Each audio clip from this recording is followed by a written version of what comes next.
for the impact on the poor. And we will have elements of our policy which will ensure that benefits go to the poor, and those should be well identified, and I think they have to be fitted in to an overall strategy. But you know, not every business that grew up under import substitution is going to flourish if you transit to an open economy.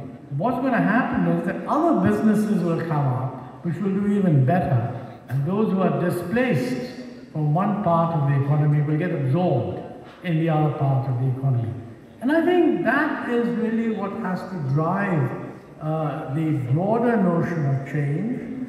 I mean, you have a tough job to do on the fiscal side. I've looked at the numbers, and you know, Sri Lanka's tax ratios are quite low, and most of the projections that the institutions have made call for a significant rise in the tax ratio. You know, this needs to be put across publicly, and perhaps people need to be aware that this is an end result that you want. In other words, you can't sort of say, we want to have an increase in tax ratio, but we're going to do nothing about the tax system. You can argue exactly what to do. You can argue that you don't necessarily need to raise rates, you need to widen coverage, whatever, but the debate has to acknowledge that the tax ratio has to go up. Now, quite honestly, if the tax ratio doesn't go up, it's not likely that you can achieve the rest of what you want to do.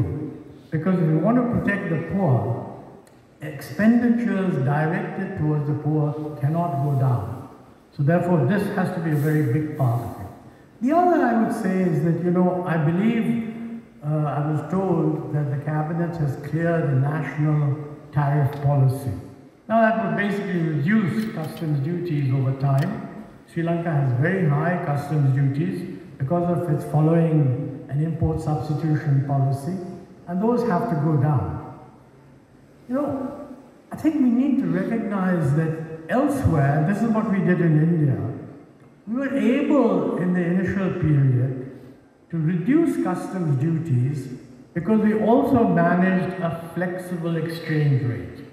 So in other words, if the duties go down and the exchange rate depreciates a little, then it compensates the import substituting industry.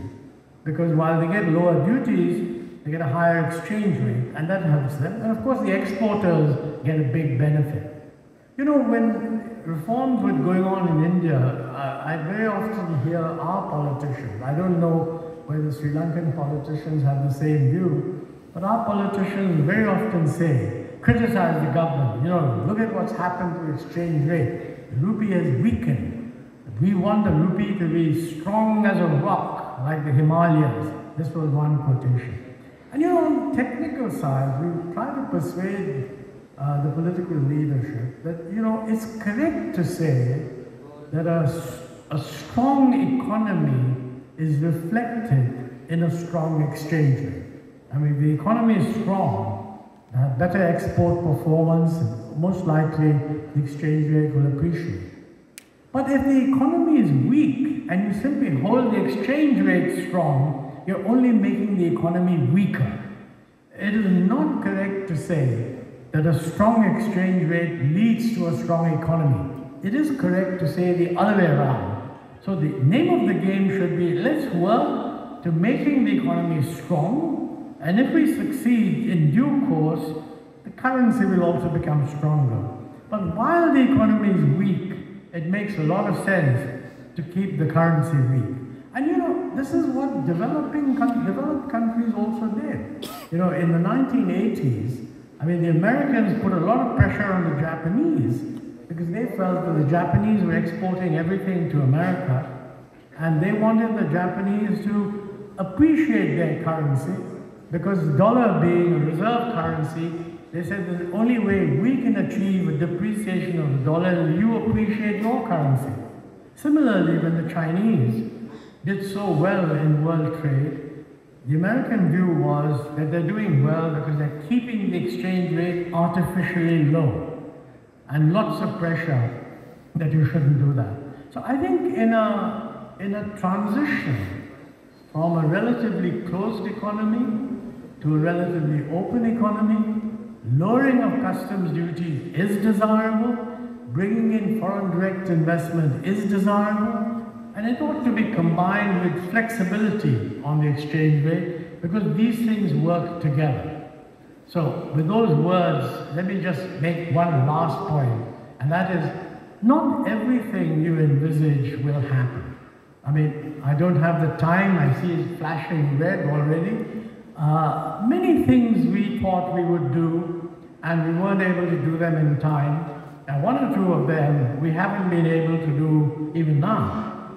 But you know, if you have a credible set of steps, I don't think the world expects that you do everything. But the world will expect that, look, these were credible steps, and they've certainly done quite a bit in some of them. That's what leads to confidence.